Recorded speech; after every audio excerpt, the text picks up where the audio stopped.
Hey guys, what's up? I'm Usa. Finally, Fiendsmith has arrived in Master Duel. Today, I'll explain the strengths and combo patterns of the best Fiendsmith gimmick as an extra engine. First, let's go over the Fiendsmith cards. Fiendsmith Engraver.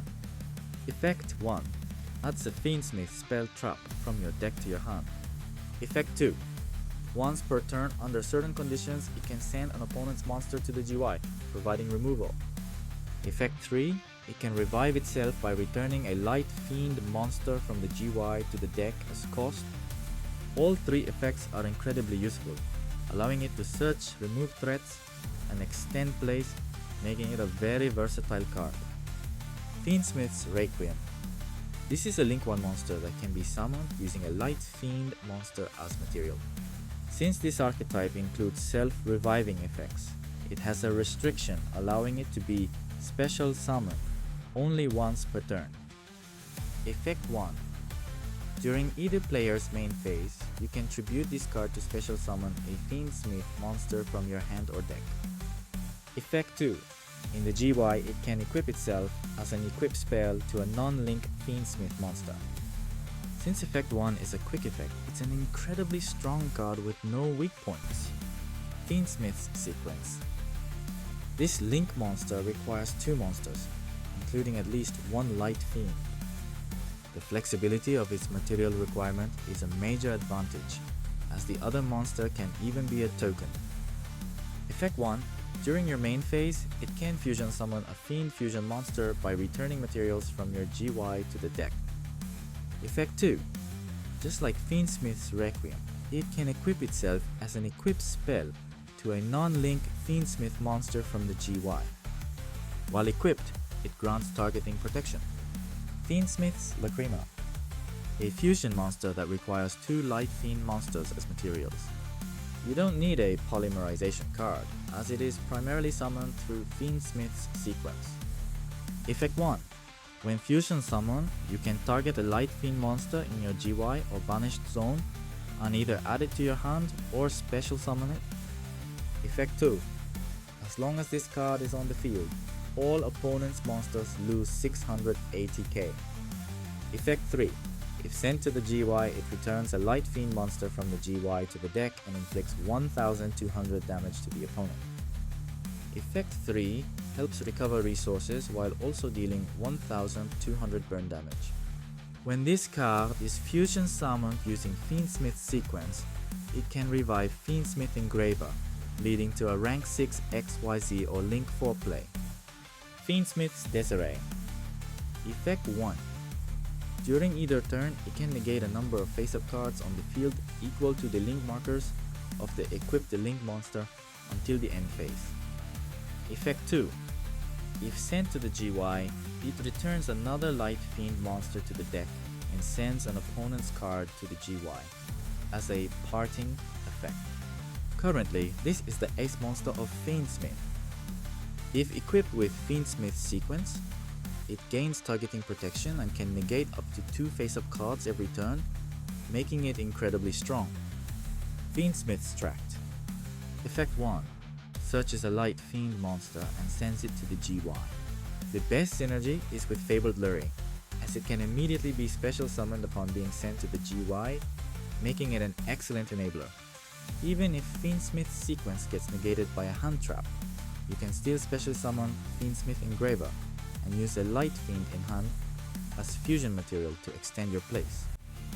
The strength of the Fiendsmith gimmick lays in its ability to create disruptions without using the normal summon and its flexibility in supporting the development of various archetypes. Now, let's go over 3 initial combo patterns that take advantage of these strengths.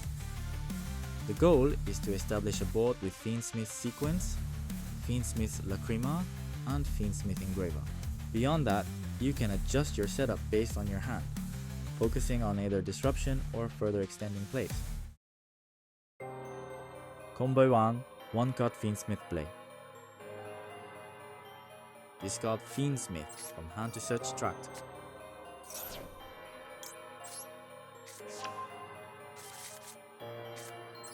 Activate Tract. Search and discard Lurie. triggering its effect to special summon itself.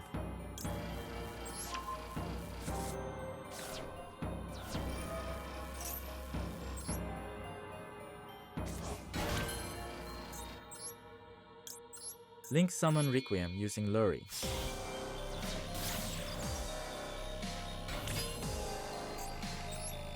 Use Requiem's effect to tribute itself and special summon a Fiendsmith from the deck.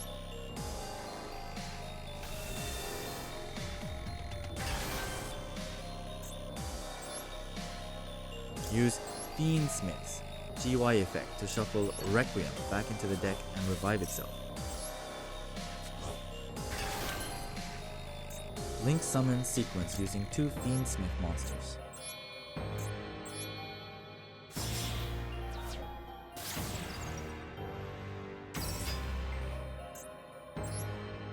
Use Sequence's effect to fusion summon Lacrima by returning Requiem and Lurie to the deck. Lacrima effect revives Fiendsmith. See, it's simple, right?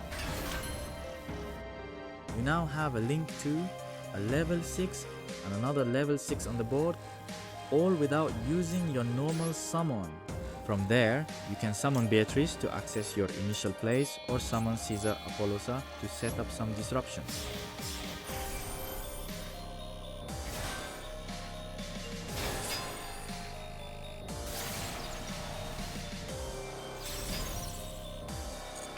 Combo 2. Tract plus any monster. Activate a Tract, search and discard Lurie, triggering its effect to special summon itself.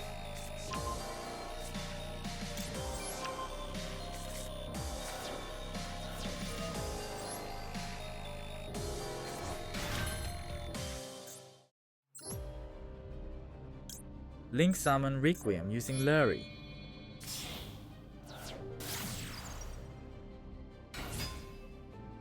Use Requiem's effect to tribute itself and special summon a Fiendsmith from the deck.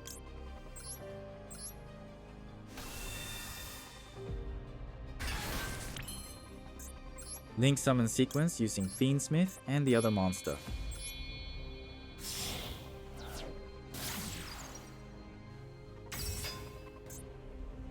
Use Sequence's effect to fusion summon Lacrima by returning Requiem and Lurie to the deck.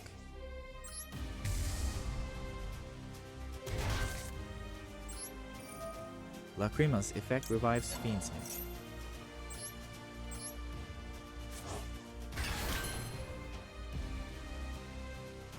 Combo 3. No Fiendsmith cards drawn.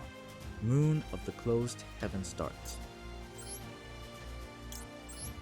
Link summon sequence using Fiendsmith and another monster.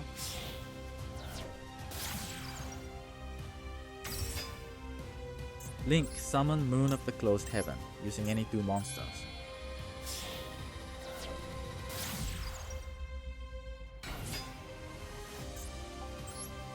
Use Requiem's effect to tribute itself and special summon a Fiendsmith from the deck.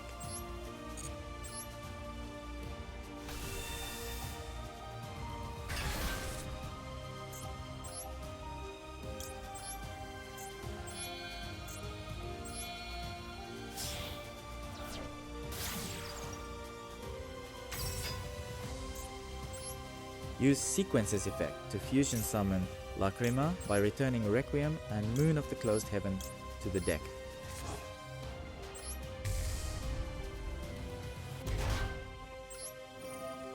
Lacrima's effect revives Fiendsmith.